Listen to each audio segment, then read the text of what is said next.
Screen दिसते तुम्हाला? हो सर. सगळ्यात पहिले आपण इंट्रोडक्शन बघूया, व्हॉट इज प्रोग्रामिंग लँग्वेज. तर प्रोग्रामिंग लँग्वेज काय असतात? ओके. प्रोग्रामिंग लँग्वेजच्या पहिले, आता प्रोग्रामिंग लँग्वेज आपण यूज कशासाठी करतो?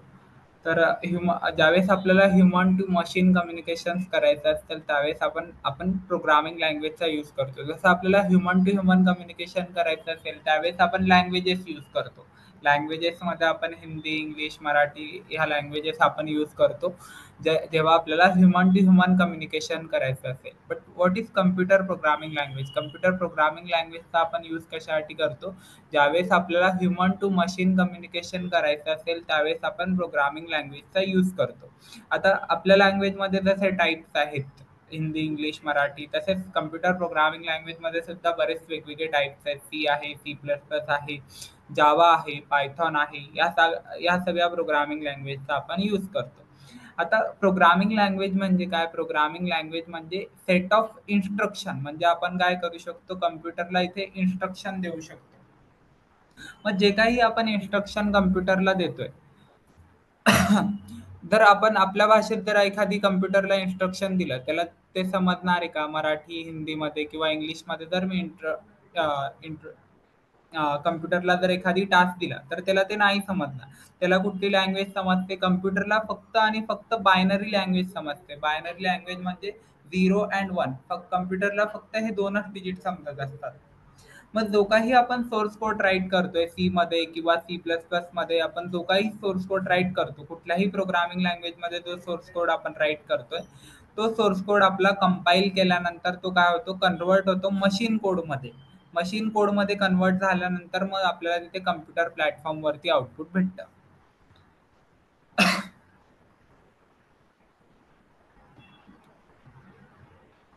आता यामध्ये प्रोग्रामिंग लँग्वेजचा आपण यूज कशासाठी करतो? तर सॉफ्टवेअर डेव्हलपमेंटमध्ये आपण प्रोग्रामिंग लँग्वेजचा यूज करत असतो. Programming language allows programmer to develop a software. आता आपण आपल्या मोबाईलमध्ये बरेचसे सॉफ्टवेअर ॲप्लिकेशन्स यूज करतो. जसं WhatsApp असेल, Instagram असेल, Facebook असेल. बरेचसे सॉफ्टवेअर ॲप्लिकेशन्स आपण मोबाईलमध्ये यूज करतो. आता हे सॉफ्टवेअर ॲप्लिकेशन कशाचा यूज करून क्रिएट केले जातात? प्रोग्रामिंग लँग्वेजचा आपण यूज करून ते सॉफ्टवेअर ॲप्लिकेशन तिथे क्रिएट करतो. बट जे काही सॉफ्टवेअर ॲप्लिकेशन आपण क्रिएट करतोय तिथे प्रोग्रामिंग लँग्वेजचा वर्क कसा होतो विचार केला आहे का? कुठल्या टेक्नॉलॉजीज त्यामध्ये यूज केला विचार केला आहे का तुम्ही? तर त्याच्यामध्ये आपण 2 टेक्नॉलॉजीज यूज करतो कुठलाही सॉफ्टवेअर जर आपल्याला डेव्हलप करायचं असेल.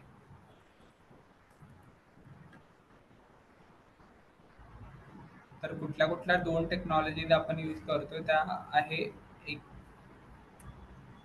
Front end and second is the back end. Front end आणि बॅक एंड या 2 टेक्नॉलॉजीजचा यूज करून आपण काय करू शकतो? एक सॉफ्टवेअर तिथे डेव्हलप करू शकतो. आता फ्रंट एंड डेव्हलपमेंटसाठी आपण ज्या लँग्वेजेस यूज करतो आहे त्या HTML, CSS,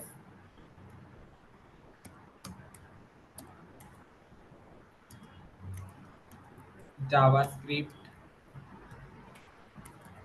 ह्या लँग्वेज आपण यूज करतो फ्रंट एंड डेव्हलपमेंटसाठी. आणि बॅक एंड डेव्हलपमेंटसाठी आपण लँग्वेजेस यूज करतो. Most popular languages back end डेव्हलपमेंटसाठी जावा, पायथॉन, PHP या लँग्वेजेस आपण यूज करू शकतो बॅक एंड डेव्हलपमेंटसाठी. आता फ्रंट एंड म्हणजे काय? फ्रंट एंड म्हणजे जे युजरला दिसतं ते. फ्रंट एंड हा फक्त कशावरती फोकस करतो? युजर इंटरफेसवरती फ्रंट एंड डेव्हलपमेंट फोकस करतं. युजर इंटरफेस म्हणजे ज्याच्याशी युजर इंटरॅक्ट करतोय.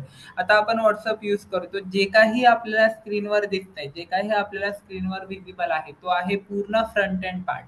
आणि बॅक एंड म्हणजे काय? बॅक एंड म्हणजे तो आपल्याला दिसत नाही तो पार्ट. Backend means behind the scene of the part. Behind the scene जे काही वर्क होत असतं आपल्या मोबाईलमध्ये ते आहे बॅकएंड. आणि फ्रंट एंड म्हणजे जे काही ॲप्लिकेशन्स आपण बघतोय, जे काही आपल्या स्क्रीनवर आपल्याला दिसतंय, तो आहे फ्रंट एंड पार्ट. आता फ्रंट एंड आणि बॅक एंडचा जर एक रिअल वर्ल्ड एक्झाम्पल बघायचं म्हटलं, आता WhatsApp आपण यूज करतो. WhatsApp ओपन केल्यानंतर तिथे तुम्हाला असे काही बटन्स दिसत असतील. सगळ्यात पहिले चॅट, स्टेटस, कॉल्स, ह्या असे काही बटन्स आपल्याला तिथे दिसतात व्हॉट्सअप ओपन केल्यानंतर. आता हा जो लेआउट आहे, हा लेआउट कशाचा यूज करून क्रिएट केला जातात, हा फ्रंट एंड पार्ट आहे. म्हणजे ते आपल्याला स्क्रीनवर दिसतंय ते. आता चॅट सगळ्यात पहिले आपण चॅटवर असतो. चॅटवर सगळ्यात पहिले आपल्याला तिथे सगळे ग्रुप्स वगैरे दिसतात. स्टेटसवर क्लिक केल्यानंतर सगळे स्टेटस विजिबल असतात. कॉल्सवर क्लिक केल्यानंतर लगेच सगळे आपल्याला तिथे कॉल्स विजिबल असतात. आता फ्रंट एंड मी तुम्हाला सांगितलं, फ्रंट एंड म्हणजे युजर इंटरफेस, ज्याच्यासोबत युजर इंटरॅक्ट करतोय, जे युजरला स्क्रीनवर दिसतंय. आणि बॅकएंड म्हणजे जो दिसत नाहीये तो पार्ट. आता बॅकएंड डेव्हलपमेंट कशासाठी यूज केली जाते? बॅकएंड डेव्हलपमेंट ही फ्रंट एंडला क्रिएट करण्यासाठीच यूज केली जाते. आता बॅकएंड म्हणजे काय? एखाद्या बटनवरती जर क्लिक केल्यानंतर जी क्विक रिॲक्शन घडते, ती कशाने घडते? आपली बॅकएंड थ्रू घडते. म्हणजे स्टेटस या बटनवरती क्लिक केल्यानंतर लगेच बॅकएंड काय करणार? आपल्याला सगळे स्टेटस तिथे आपल्याला स्क्रीनवर आणून ठेवणार. कॉल्सवर क्लिक केल्यानंतर बॅकएंड काय करणार? लगेच तिथे सगळे कॉल्स आपल्याला आणून ठेवणार तिथे स्क्रीनवरती. किंवा एखाद्या पर्सनचा जर स्टेटस बघायचं असेल, स्टेटसवरती क्लिक केलं त्या पर्सनच्या, लगेच बॅकएंड काय करणार? तो स्टेटसचा डेटा आपल्याला तिथे आणून देणार स्क्रीनवरती. तर बॅकएंड काय करतो? बॅकएंड हा फ्रंट एंड डेव्हलपमेंटसाठीच वर्क करतोय. फ्रंट एंडला ज्या ज्या गोष्टी पाहिजे आहे तोच काय करतो? स्क्रीनवर आणून ठेवण्याचं काम करतो तिथे. आता हा झाला फ्रंट एंड पार्ट. हा कशाचा यूज करून आपण क्रिएट करू शकतो? HTML चा यूज करून, HTML CSS जावास्क्रिप्टचा यूज करून आपण क्रिएट करू शकतो. हे जे काही लेआउट आपल्याला दिसतंय, हे आपण फ्रंट एंडचा यूज करून क्रिएट करू शकतो. आणि बॅक एंड म्हणजे जो दिसत नाही तो पार्ट. आता HTML आपण बघतो, HTML थ्रू आपण हे स्ट्रक्चर क्रिएट करू शकतो. म्हणजे चॅट, स्टेटस, कॉल्स हे बटन्स आपण तिथे क्रिएट करू शकतो. CSS ने आपण काय करू शकतो? याला स्टाईल करू शकतो या स्ट्रक्चरला. म्हणजे चॅट या बटनचा कलर काय असणार आहे, स्टेटस या बटनचा कलर काय असणार आहे, कॉल्स या बटनचा कलर काय असणार आहे.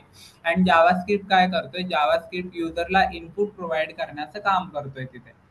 जे काही युजर इनपुट प्रोव्हाइड करतोय त्यावरती जावास्क्रिप्ट वर्क करते. आता फ्रंट एंड ह्या लँग्वेजेसचं जर एखादी रिअल वर्ल्ड एक्झाम्पल बघायचं म्हटलं, HTML, CSS, जावास्क्रिप्ट. आता आपण घर बांधताना अगोदर आपण काय करतो? एक स्ट्रक्चर तिथे क्रिएट करतो. म्हणजे HTML चा यूज करून आपण काय करू शकतो? स्ट्रक्चर क्रिएट करतोय फक्त. घर बांधताना जसं आपण पहिले स्ट्रक्चर क्रिएट करतोय, त्यानंतर आपण CSS चा यूज करून काय करू शकतो? त्याच्यानंतर स्टायलिंग. CSS म्हणजे काय? आपण स्टायलिंग करू शकतो. म्हणजे त्या घराला कलर काय असणार आहे, त्या बेडरूमला कलर काय असणार आहे, पूर्ण इंटेरियर काय असणार आहे, तो CSS ने आपण काय करू शकतो? तिथे डिफाईन करू शकतो. CSS is a cascading style sheet. HTML ही एक हायपरटेक्स्ट मार्कअप लँग्वेज आहे, जेणेकरून आपण स्ट्रक्चर क्रिएट करू शकतो वेब ॲप्लिकेशनचा. CSS ने आपण त्याला स्टाईल करू शकतो. आणि जावास्क्रिप्टने आपण इनपुट प्रोव्हाइड करू शकतो. त्यावरती जावास्क्रिप्ट वर्क करते. जसं आता एखाद्या घरामध्ये इलेक्ट्रिसिटी असेल, जर मी फॅनचं बटन ऑन केलं, लगेच तिथे फॅन स्टार्ट होणार आहे. लगेच फॅनचं बटन ऑफ केलं, लगेच तिथे फॅन ऑफ होणार. म्हणजे जे काही जावास्क्रिप्ट काय करते, जे काही इनपुट प्रोव्हाइड करतो युजर, त्यावरती ती वर्क करते.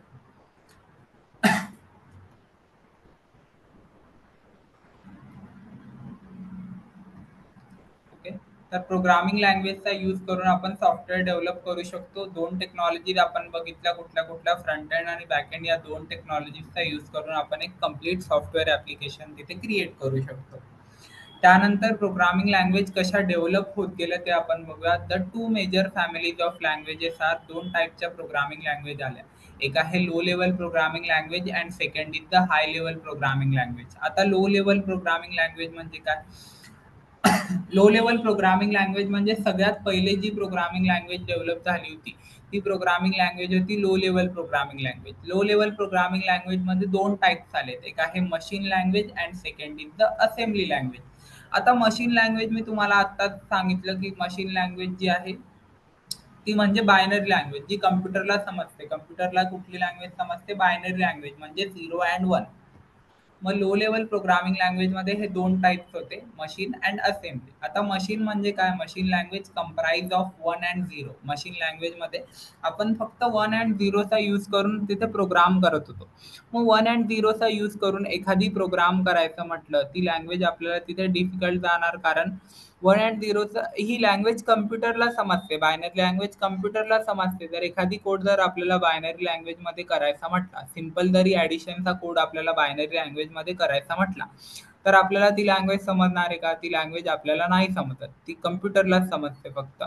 तर मग जी लँग्वेज आपण मशीन लँग्वेजमध्ये आपल्याला कोड करण्यासाठी खूप डिफिकल्ट होऊ लागलं प्रोग्रामरला.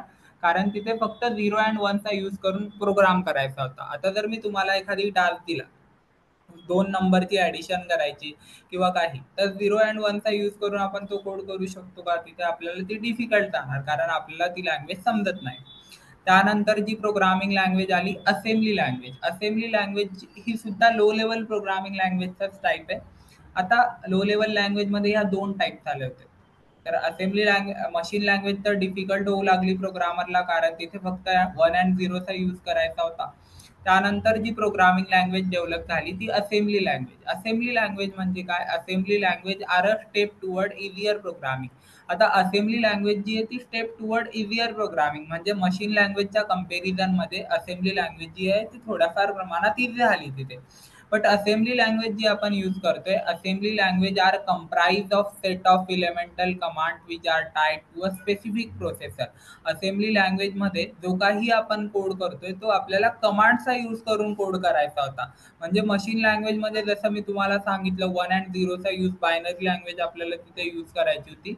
असेंब्ली लँग्वेजमध्ये आपण काही कमांड्स यूज करत होतो. त्या काही इनबिल्ट कमांड होत्या ऑलरेडी त्या लँग्वेजमध्ये. त्या कमांडचा यूज करून आपण कोड करत होतो. मग कमांडचा यूज करून जर कोड करतोय म्हटल्यानंतर आपल्याला त्या कोडला काय करावं लागलं? ट्रान्सलेट करावं लागत होतं मशीन कोडमध्ये. Assembly language code need to be translated to machine language before the computer processing. ज्यावेळेस आपण त्याचं एक्झिक्युशन करत होतो, एक्झिक्युशनच्या अगोदर आपल्याला काय करावं लागत होतं? त्याचं ट्रान्सलेशन करावं लागत होतं मशीन कोडमध्ये. तर मग इथे काय होऊ लागलं? ट्रान्सलेशन होऊ लागलं कोडचं. कोडचं जर ट्रान्सलेशन होतंय, तर इथे एररच्या पॉसिबिलिटीज जास्त होऊ लागल्या त्यामध्ये. एररच्या पॉसिबिलिटीज जास्त होऊ लागल्या त्यामुळे असेंब्ली लँग्वेज जी आहे ती थोडी डिफिकल्टच जात होती प्रोग्रामरला. त्यानंतर जी प्रोग्रामिंग लँग्वेज डेव्हलप झाली, प्रोग्रामिंग लँग्वेज जी होती ती हाय लेव्हल लँग्वेज. आता 2 लँग्वेज आपण बघितल्या, लो लेव्हल लँग्वेजमध्ये 2 टाइप बघितले. त्यानंतरची जी प्रोग्रामिंग लँग्वेज आली, हाय लेव्हल प्रोग्रामिंग लँग्वेज. आता हाय लेव्हल प्रोग्रामिंग लँग्वेज जी आहे, high level programming language represent a giant leap toward easier programming. High level programming language जी आहे ती खूप जास्त प्रमाणात इझी झाली प्रोग्रामरला. का? तर याचं रिझन आहे the syntax of high level language is similar to the English. High level लँग्वेजचा जो काही सिंटॅक्स आहे तो कशामध्ये आहे? इंग्लिश लँग्वेजमध्ये आहे. आता इंग्लिश लँग्वेजमध्ये जर सिंटॅक्स आहे हाय लेव्हल प्रोग्रामिंग लँग्वेजचा, तर इंग्लिश लँग्वेज जी आहे ती आपल्याला इझिली रीड करता येते, राईट करता येते. त्यामुळे आपण त्याच्यामध्ये कुठलाही कोड आपण इझिली रीड अँड राईट करू शकतो. त्यामुळे हाय लेव्हल प्रोग्रामिंग लँग्वेजचा जो सिंटॅक्स आहे इंग्लिश लँग्वेजमध्ये असल्यामुळे हाय लेव्हल प्रोग्रामिंग लँग्वेज खूप जास्त प्रमाणात डिमांडिंगला आली. आता हाय लेव्हल लँग्वेजमध्ये सुद्धा 2 टाइप्स आले. एक आहे procedure oriented and second is the object oriented. या 2 टाइप्समध्ये हाय लेव्हल प्रोग्रामिंग लँग्वेज जी आहे ती डिव्हाईड केली गेली आहे.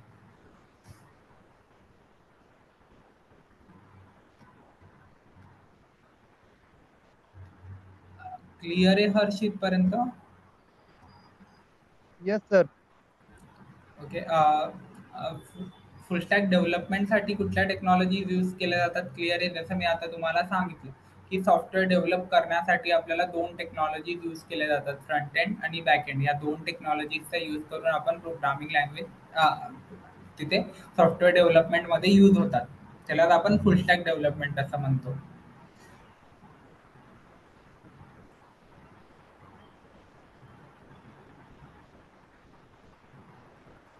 ओके. त्यानंतर आपण टाइप्स बघितले हाय प्रोग्रामिंग लँग्वेजचे किती टाइप्समध्ये डिवाइड केली गेली. लो लेव्हल लँग्वेजमध्ये 2 टाइप आले, हाय लेव्हल लँग्वेजमध्ये 2 टाइप्स आले.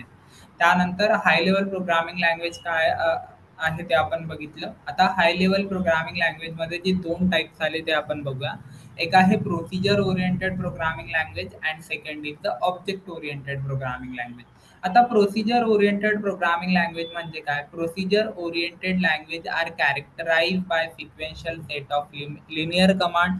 The focus of such language is on structure. आता प्रोसिजर ओरिएंटेड प्रोग्रामिंग लँग्वेज ज्या आहेत ना, त्याचं फोकस फक्त कशावरती असतं? स्ट्रक्चरवरती फोकस असतं. म्हणजे ऑलरेडी जे काही आपल्याला स्ट्रक्चर दिलेलं आहे, त्या स्ट्रक्चरला इम्प्लिमेंट करून आपण तिथे कोड राईट करत असतो. एक्झाम्पल इन्क्लूड याच्यामध्ये एक्झाम्पल काय-काय आहे? कुठल्या-कुठल्या लँग्वेज आहे प्रोसिजर ओरिएंटेड? सी लँग्वेज जी आहे ती प्रोसिजर ओरिएंटेड प्रोग्रामिंग लँग्वेज आहे. COBOL, Fortran, Lisp, Perl, HTML, VB script ह्या प्रोसिजर ओरिएंटेड प्रोग्रामिंग लँग्वेज आहे. ओके.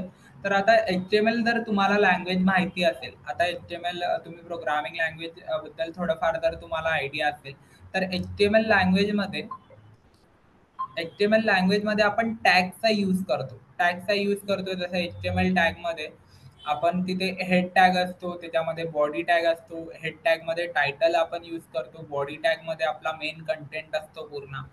तर ऑलरेडी आपल्या प्रोसिजर म्हणजे काय? प्रोसिजर म्हणजे तिचं फोकस कशावरती ह्या लँग्वेजचा स्ट्रक्चरवरती. म्हणजे आता एचटीएमएल लँग्वेज जर आहे, त्याच्यामध्ये एचटीएमएल लँग्वेज जर तुम्हाला आयडिया आहे, तर त्याच्यामध्ये ऑलरेडी स्ट्रक्चर आपल्याला दिलं असतं. जसं आता आपल्याला ऑलरेडी एचटीएमएल टॅग दिला आहे. एचटीएमएल टॅगच्या इनसाइडच आपल्याला तो एचटीएमएल लँग्वेज राईट करायची आहे. त्याच्यामध्ये हेड टॅग असणार आहे. हेड टॅगमध्ये आपलं हेडिंगच येणार, टायटलच येणार.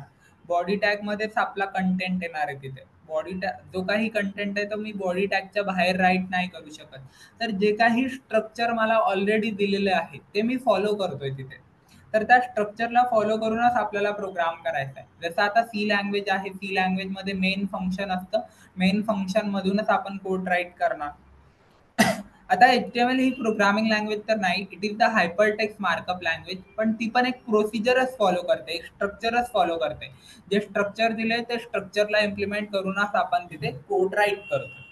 And object oriented programming language म्हणजे काय? Object oriented programming language is the focus of a object oriented programming language is not on a structure but on the modeling data. Object oriented programming लँग्वेजचं जे focus आहे तो स्ट्रक्चरवर नसतो. इथे आपण स्ट्रक्चरवरती focus नाही करत, तर but on modelling data. Data modelling आपण तिथे करतोय. Programmer code using blueprint of a data model called classes. आपण तिथे क्लासेस अँड ऑब्जेक्टचा यूज करतो ऑब्जेक्ट ओरिएंटेड प्रोग्रामिंग लँग्वेजमध्ये, जी की पूर्णपणे ऑब्जेक्टवर डिपेंड असते. म्हणजे आपण एक मॉडेल क्रिएट करतोय, एक आपण ऑब्जेक्ट क्रिएट करतोय, त्या ऑब्जेक्टकडे तो क्लासचा पूर्ण डेटा असणार आहे, जो की तो रिप्रेझेंट करणार. जिथे आपण क्लासेस आणि ऑब्जेक्ट यूज करतो ऑब्जेक्ट ओरिएंटेड प्रोग्रामिंग लँग्वेजमध्ये, अगोदर आपण ब्लूप्रिंट क्रिएट करतो. ब्लूप्रिंट मीन्स आपण क्लास क्रिएट करतोय. क्लासमध्ये वेगवेगळे आपण ॲट्रिब्यूट क्रिएट करू शकतो, व्हेरिएबल्स वगैरे, व्हेरिएबल्स अँड फंक्शन्स. आणि त्यानंतर आपण जो काही डेटा क्रिएट केलाय एका क्लासमध्ये, त्याच्यासाठी आपण ऑब्जेक्टला क्रिएट करणार. तो ऑब्जेक्ट पूर्ण त्या डेटाला रिप्रेझेंट करतो आपल्या क्लासमधला. Example of object oriented include C plus plus, visual basic, .NET and Java. आता ऑब्जेक्ट ओरिएंटेड प्रोग्रामिंग लँग्वेज कुठल्या कुठल्या आहे? सी प्लस प्लस आहे, basic visual basic, .NET and Java. ह्या ज्या काही लँग्वेज आहे, हा ऑब्जेक्ट ओरिएंटेड प्रोग्रामिंग लँग्वेज आहे.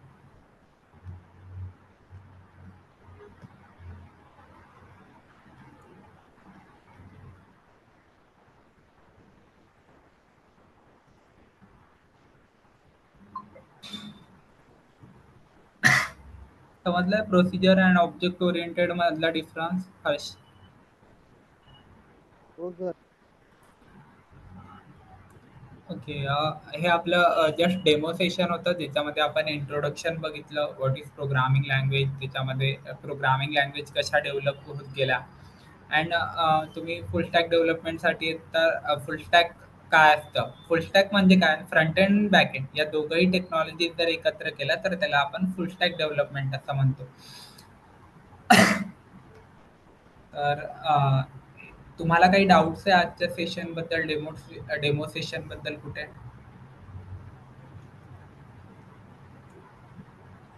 किंवा काही क्वेश्चन्स वगैरे असतील तर तुम्ही विचारू शकतात मला.